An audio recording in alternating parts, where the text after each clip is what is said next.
Ryan, I just truly appreciate you being on, man. Thank you, brother. Good to see you, my friend. So for those who don't know you, and I want them to watch the podcast. We spent about an hour and 20 minutes on it, but you've got such a transformational story from a Yeah. gang member to selling multiple companies, exiting multiple companies. I mean, Ryan and I can relate so much because we both really and truly took a direct sales company to the next level. Ryan's company, he sold it for a few hundred mil, but the most important thing is the conversation today is all going to be about not just mindset, but heart set, soul Yeah. set, and most importantly, health set. So, Ryan, the people who have never heard your name before, I want them to truly get to know your story, brother. Yeah. Thank you. I guess the easiest way to explain it is, well, I was raised in a middle-class family. My dad was an engineer. My mom was a homemaker, and my dad got addicted to drugs, and he became very violent, and things got really tough. And my mom and I had to flee my dad's home, and we ended up in a bad neighborhood, and I was forced into a gang after my sister's best friend was murdered in a drive-by shooting. Her name was Jennifer Jordan, and she was my first crush, my first kiss, and I was forced to basically retaliate from that point forward. So at about 14 years old, I was involved in a gang, and was in and out of juvenile hall, living in poverty, but I always had a hustle to me. So like I was always trying to figure out how to make money. And I wasn't like a thug, like I was trying to make money the whole time. So I utilized it as an opportunity. I had, a lot of different rackets that I would get involved in. And I learned kind of illegal entrepreneurship in a gang. And I learned about leadership in a gang. And then from there, I was in juvenile hall and I was facing 4 years. And I knew that at about 16 years old, if I got 4 years, I'd be shifted to prison. And then I'd have to really change my life forever. Once you go to prison, particularly in the California system, young people, get into a lot of trouble in prison. And so I did not want to go to prison. I missed my mom.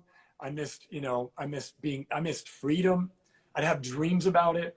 And I wrote to the judge. And I remember I practiced for about 30 days writing a letter to the judge. And I would take it to the guards and I asked him to spell check it because I couldn't spell. I still am not a good speller, although I'm a writer. I'd take it to him, ask him to spell check it. And I basically made a point to the judge that if he gave me leniency and he gave me a second chance, that I would, do something with my life. And he agreed. And I'll never forget in that moment that I presented the letter to him, I give it to the bailiff and he gives it to the judge. And the judge reads it. And I'm thinking like my life is on the line. I'm praying in my head. I'm just praying over and over. And the judge says, young man, you should be writing in college, not in prison. And from that moment on, like a light bulb went off and I saw myself becoming a writer. I saw myself back when I'd be in solitary confinement. I'd have a Bible in my hand. I knew I'd become a speaker of some sort. And, I'd be pacing around the cell for 23 hours a day. Only one book I was allowed to read, and that was the Bible. And, just something clicked in that moment. And as fate would have it, right after I got out of juvenile hall, my mom ended up finding me a mentor. And he was a successful real estate entrepreneur. And he took me in and taught me entrepreneurship. And so for the very first time, I saw what legal entrepreneurship looked like. And I was like, are you kidding me? I can do the exact same hustle, but I don't have to worry about getting shot or going to jail or being retaliated against or having my own homies sell me out or whatever the case is. And so from that point forward, I was like, I'm going to be a legal entrepreneur. That's way, way better than being an illegal entrepreneur. And so that was about 18 years old is when I made the commitment to become an entrepreneur. By the time I was 25, I had sold my first company, which was called Sky Pipeline, in a $25 million transaction. And then from there, I went on to create a number of different companies. Created a company in the direct sales business that did $635 million a year in sales and $100 million in profit. And then invested in companies like Heal, which just recently raised $100 million, and a variety of other companies that I've been a part of as an entrepreneur in my journey now. And now I'm running a company called AlterCall, which teaches people how to go through a transformational process themselves. I'm just listening in and, I've heard it firsthand from you directly. So what's so transformational is most people learn from books. And then you get some people like yourself and many tuning in right now who truly learn from real life experiences firsthand. And it just becomes so impactful because it's when parents say, don't touch the stove, you're going to get burnt. Yeah. And they want to be able to touch it so they feel how they actually do get burned, so they never ever go down that route again. And, when you're so deep into problems, you turn it into possibilities in life, Yeah. Ryan. Yeah. Yeah. I view all of the adversity as I've ever been through. Losing my parents, losing loved ones, having friends murdered, having friends commit suicide. I've seen it all. I view every adversity I've been through as my authority. Once you learn the lesson from the adversity, it becomes your actual authority. And now you have the authority to help other people through that adversity. And so that's why I write, because, once I've overcome something, once I overcame poverty and learned how to become wealthy, then I had the authority to write about it. And so if you're suffering through adversity right now, know that it is the biggest blessing you can ever have. As long as you look at it for what it is and say, I'm meant to pass through this. I'm meant to learn a lesson from it. And I'm going to go ahead and pay it forward and teach that to someone someday. No matter what you're going through, it's divinely architected if you receive it as such. What made you bridge that gap between financially free and then on a wealthy perspective with regards to soulfulness? I mean, you became successful with your entities, and then how did you make that transition? Because for those who don't know you, Ryan's had the hills, the homes in the hills. Ryan's had the private jet. Ryan's had multiple companies, as he mentioned. But what was that bridge that you formulated between the two? Well, you have your mind, your body, and your soul, and then you have your role, which is the thing that you're talented at and that you're really capable of doing. And I was always wondering why. I mean, I was really good and talented, but I was wondering why I had anxiety. I would be depressed.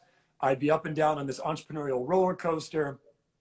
I was self-medicating. I was doing all kinds of things during, my success that just didn't really align with my soul and limited me from being the best that I could be in my role. And so as a result of that, I started studying and I started going deep and looking at, what types of wisdoms could I identify with and connect with that would help me be better at my role and really create an alignment between my mind, body, soul, and role. And so that was really my journey. It was about 3 years ago, and the catalyst for that was I lost my mother. And I'm a mama's boy. I still am. And I lost her. She was in a coma for 2 years, and then she miraculously woke up and was alive for about 5 years after that. So over a period of 7 years, I went through a lot of hardship, although I had a lot of success. And then after she elevated, I just felt a deep spiritual connection. And I knew that there was something beyond the reality that I was living in. And I started to explore that new reality. And then from there, I started to heal. And I started to feel better about myself and feel more connected. And I was no longer lonely when I was alone. I had all the company I needed. I could go deep within. And so that's when I picked up the practice of meditation and breath work and just became a student all over again, a student of spirituality. And I've studied multiple modalities and multiple ancient teachings from a variety of different religions and, different concepts, because I wanted to extract the best practices from all of them, decode them, and find out what works and find out what could be duplicated. In the direct sales space, we need to figure out solutions that are duplicatable. And so I figured if I could heal me, I could heal anybody, because I was a complicated case, right? And so from healing myself, I then went on to help heal others. And now I've helped heal hundreds of people around the world, literally. And I continue to do that every single day. But that was really the catalyst, was, my mother's transition and a deep look in the mirror and just realizing I didn't like the person I was completely. I liked some elements of it, but there was a lot of things I did not like. And I went to work over the past 3 years, removing each and every single one of those things that I didn't like. Ryan, we, when we're in the entrepreneurial space, especially direct sales, we get so caught up in the lifestyle of going out there and just being able to live a better life to prove to people so they can buy into our lifestyle. And, for me, it was about last year, February 2019, 22nd, when I wrote my car off, and I literally walked out of that without a scratch. But if you looked at the car, you would definitely say him and the person next to him, which was my mom, would definitely be passed on. And was a very transformational state for me, because that very moment I started meditating, I started visualizing, I started practicing that. And I promise you, you know, and you could vouch for this because I've heard you said on the podcast, we would give everything up just to own our soul and our mind, everything up. Yeah, well, because you can make it all over again. So the good part is, once you've learned money, you know, it becomes a muscle, and you can make it. You know, money is a skill. It's nothing but a skill. And so when you know that, like me saying these words to you out there, money is a skill. All you have to do is learn the skill. So for those of you who are lacking money or without money, like, just go learn the skill. Go put the time in to learn the skills that it takes to actually be influential, to be persuasive, to be able to convince people to follow your lead. And there's plenty of teachers out there, such as yourself and myself, that'll help you do just that and learn the skill. But once you learn that skill of money, then you realize, okay, I learned a skill, but there's so much more to life beyond just that particular skill. And that's where really, but you have to overcome. To make a true transformation, you have to go through money. You have to pass through it. So anyone who tells you money doesn't matter or gives you negative beliefs around money, but they've never made it, they don't understand the importance of understanding the skill of money, the energy of money, and what you can actually do with money if you're a good steward with it. And so that's the key, is you have to really overcome it. Money is an obstacle to be overcome. And once you overcome that, then you realize, okay, I have that skill, I have that competence, and now there's so much more to life than just money. Guys, if you inspired and shifted, take a screenshot of this, tag Ryan, tag myself in, we'll definitely repost it. How important is it, Ryan, to set expectations in our life? Yeah. Well, the only reason why you ever are really let down in life is when you have poor expectations set. Either people set poor expectations onto you, meaning you've accepted an expectation of someone else. Let's say you told me, hey, let's do this new business venture and we're going to make $1 million in a month, right? And I go, oh, great, I'm going to make $1 million in a month. And at the end of the month, I only made 100,000. I'm going to be upset because I thought I was going to make $1 million, right? When if the expectations were set correctly and you said, hey, let's do this new business venture, we're going to have fun and we're going to, you know, maybe be able to make a return on our investment to get started. Then at the end of the month, when I made 100,000, I'd be wildly happy, right? As opposed to upset. So if you set your expectations accurately upon yourself and you don't allow other people to project expectations onto you, then you'll always live a life where you are grounded and fulfilled. When expectations go wrong, it's when people, you know, when people either mislead you or you mislead yourself.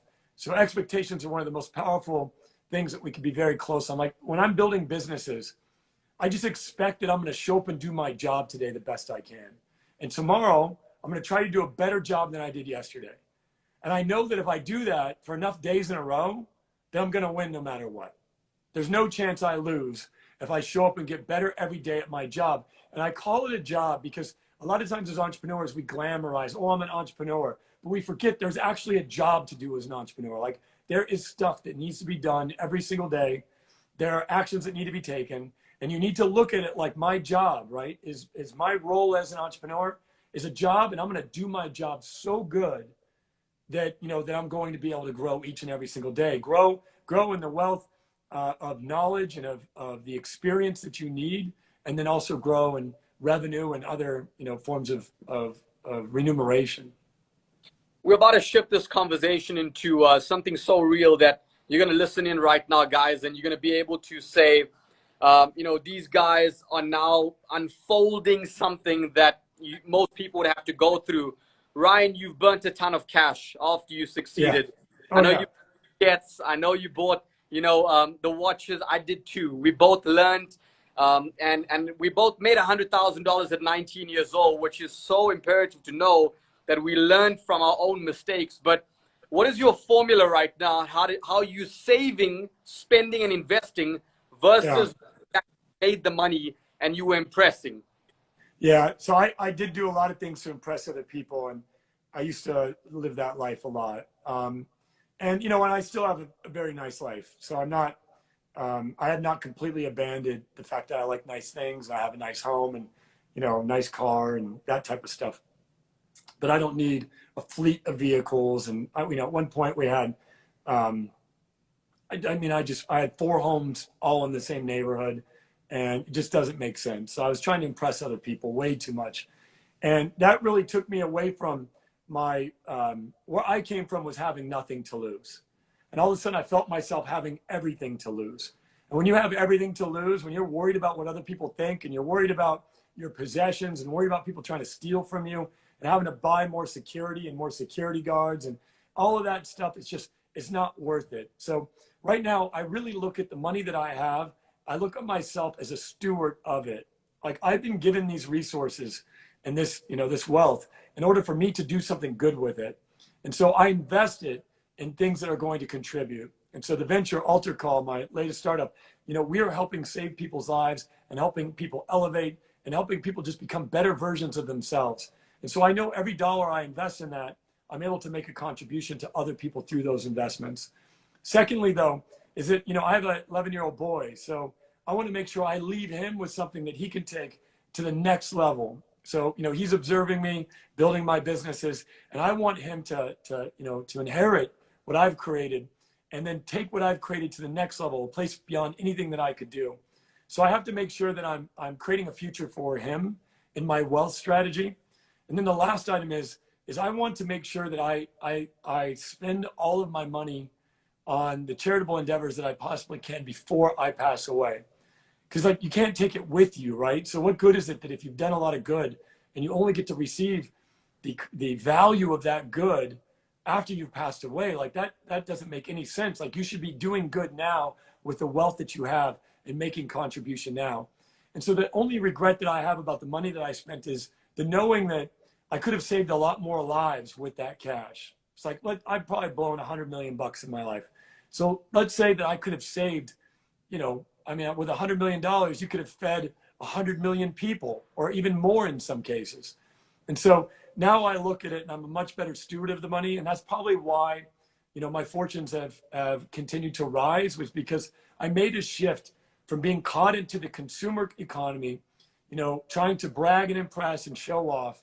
And I started saying to myself, like, I don't need to buy another Ferrari. Why do I, a $300,000 vehicle in US dollars, that could feed 300,000 people. I'd receive so much more value feeding 300,000 people than getting good looks as I drive down the street, or by getting some likes when I post it on the gram. And I want people to start formulating their own formula that actually goes out there and keeps them accountable. For me, it was, after losing a ton of money, Ryan, I had to get to a formula of I'm saving 30%, I'm going out and giving back 10%, and I'm making sure I utilize the other 60% for self-development, lifestyle, entrepreneurship, building, starting, launching, scaling businesses. So I love the fact that I incorporated life lessons, mentorship. Let's talk about mentors, because from both of our followings, we give a lot of mentorship. It's not our core business in the beginning, but we give out as much, way more than we actually receive from a point of mentorship. But talk to me about how vital and critical and imperative it is for someone to have that guidance and alignment. Well, a good coach is the most important thing that you can have to be successful. I was coached by some legendary coaches, 2 men's basketball coaches, Coach John Wooden and Coach Dale Brown. I've been mentored by Dan Gilbert, the founder of Quicken Loans, Tony Hsieh, the founder of Zappos, Tony Robbins. And I'm not saying this to name drop. I'm saying this just because I've sought out mentors. As a poor kid who had nothing, I looked at all these people that had something and I said, I'm going to figure out a way to get a meeting with them. I'm going to figure out a way to provide value to them and get them to mentor me. The other mentors that I've had in my life have been my investors. I've been on some great boards with some great people. And, when I sold my company, I sold it to a renowned investor who mentored me for many, many years. I would not be the man I am today. I would not have the business acumen and the confidence that I have in business as an entrepreneur if it were not for some great mentors. And I'll tell you that many of my mentors have also been my team members, and my son is my mentor. So if you really put yourself into a student mindset, you'll find mentors all around you. Ryan, I truly appreciate you being on. And for those who are jumping in, go spend about an hour and 10 minutes watching the podcast that Ryan was on the Millionaire Student Show. take a screenshot of this, guys. Tag Ryan, tag myself, my following. Make sure you follow Ryan. Get his book as well. And I'll talk a bit about his book as well. But Ryan, I appreciate you, man. Thank you for your friendship and just thank you for being here. Appreciate you too, Session. I love you, man. God bless you, and have a beautiful night. Stay All right, blessed. brother. Bye-bye. Great, guys. So Ryan is an incredible leader, incredible human being, an incredible soul. And him and I did a podcast together. I definitely want you to go check it out. Literally how a gangster went from gangster to $100,000 at 19 years old. So go check it out. And if you haven't watched some of the other stuff, today I just dropped a podcast with Bernard Hiller. We got Ryan Blair. You got to check that out. Marissa Peer, Dan Fleischman, Dre London, Bob Proctor, John DeMartini, Chris Voss, Jack Canfield, Rick Ross. The list can literally go on, but make sure you watch this specific one with Ryan Blair. And I want to thank you guys for jumping in. I'm going to spend like 2 minutes. If you guys have any questions, make sure you go out there and you watch or listen, whether it's Spotify, Apple Podcasts, Google Podcasts, or whether you go on YouTube and watch Ryan Blair on the Millionaire Student Show. So we got 1,000+ people. I appreciate you. Jay Revolution said, I watch all of them. We literally dropped a brand new podcast today with Bernard Hiller. It's having huge success in under 2 hours, but make sure you watch every single one of them and make sure you definitely watch Ryan Blair. How can I serve you? I got like a few more minutes, 5 more minutes before I wrap up. I'm going to be going live again in about 30 minutes with a good friend of mine.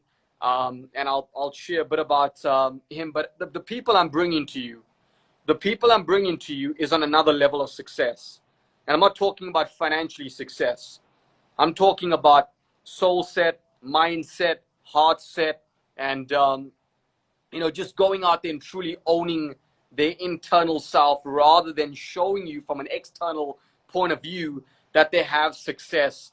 These are people who are in my community. These are people who are part of the Millionaire Student educational system who are teaching the Millionaire students. So someone says, how important is it to be focused on one thing at a time? It is so important to stay zoned in, to create your own lane and to stay in a lane where you master something. If you want to be able to master something today, the price tag to mastery is 10,000 hours. Now, whether you got and paid in a once-off 10,000 hours or whether you paid in increments with about 3 hours per day for over 10 years, you want to be able to make sure you're spending 10,000 hours to master whatever you want. I see so many people trying to diversify when there's absolutely nothing to diversify to. I'm going to repeat that. I see so many people try to diversify. And I'm not saying you have to get as spiritual as, Ryan and what I've got into in the past few months and a few years, but I'm saying we can fix that in the air. Let's get you there right now. A lot of people are chasing the right things or wrong things based on what you determine is right from wrong. We'll fix that in the air at a later stage. Just make sure you stay zoned in on paying the price of 10,000 hours. Now, when you're paying that price of 10,000 hours, what starts to happen is you get a return. You get paid for what you did. And you don't get paid today. You get paid in increments before you see the lump sum in due time. So for me, I started, launched, and scaled one business for 8 years. How many 10,000 hours did I pay the price to? I wasn't building it for 3 hours a day. I was building it for about 10 to 14 to even sometimes 16 hours a day. And that got me to where I am for 8 years. I'm still doing that. It's still my golden goose that lays the golden eggs, but I've also diversified because my 10,000 hours, and by the way, I can't take past success into future success. It's very difficult. Yes, I can take the brand. Yes, I can take the marketing strategies. Yes, I can take the skill set. But when I walk into something brand new and I create something brand new, whatever it is, Ryan created AlterCall. I created the Millionaire Student. Both are self-development programs and communities. But most importantly, we got to pay that 10,000 hours again. 10,000 hours again. I mean, I started this podcast, which doesn't pay me offline outside YouTube, but I'm paying that 10,000 hours again. We put out about 42 episodes, and every one is about an hour plus. But when you start to look at it, it's 10,000 hours before you truly go out there, and you should expect something only when you pay the price. You know, when you pay the price, eventually the price will pay you. So I might be able to answer one question. I got like 2 minutes to go.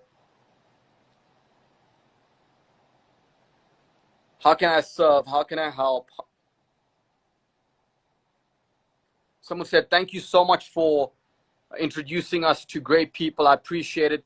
This is my mission. This is what I want to be able to do. Someone said, what daily spiritual routines do you do? All of these individuals are very powerful, rich in many aspects. Well, it's changed over the years. Today, it's very different. Today, I wake up at about 5 or 6 a.m. every single day. It just depends on the day. And if I don't sleep properly, meaning if I don't sleep, guys, here's the deal. I used to work 16 hours a day, and I used to sleep at 2 to 3 a.m. and I used to wake up at about 8 to 9, and it was, it was a hamster wheel. And I loved the journey, and I loved every single thing about it. I wouldn't transform and change anything, but I decided to win in every aspect of my life. Now I work for 5 hours a day, but the 5 hours is more than 15 hours in value. I'm going to repeat that. Now I work for 5 hours a day on creating, being that visionary, going out there and truly dissecting everything that I need to win, but it's equivalent to 15 hours overall. So what's my routine on a daily basis? The very first thing I do is I get out of bed and I run. I run to the point, or I go to the gym. And once I'm done there, I literally go straight into a state of being grateful and practicing the attitude of gratitude by going out there and writing down what I'm truly grateful for. Once that's done, I go straight into a meditation state for about 20 minutes as well. And then I go straight into self-development. I study or research. I go out there and just be able to learn for an hour. So that's my very first 2 hours of the day. By 11 o'clock, I'm so zoned in. I'm not on my phone. And then I work.